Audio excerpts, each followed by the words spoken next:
It is arguably the hottest app for transportation out there. San Francisco-based Uber was one of the first companies to offer users door-to-door car service with just the click of a button.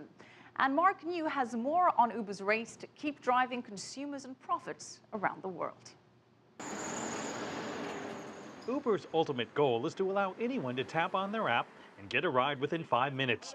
Hi, how are you? Mark, nice to meet you. Hi. I met Stephen Chow, who drives for Uber Black, which is Uber's high-end personal driver service.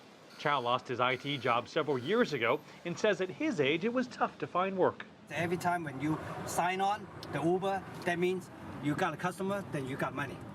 If you work harder, like every day, like over 10-hour shift, average is like $5,000 per month.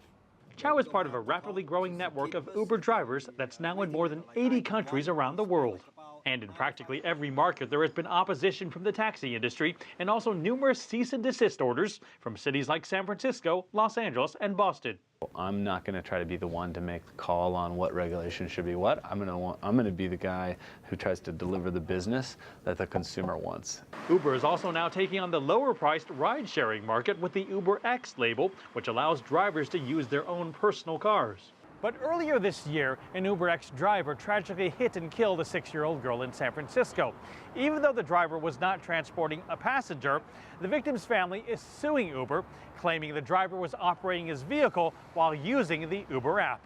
I don't see them losing any steam, but I do think these legal issues are going to have to be solved before we see any dramatic growth.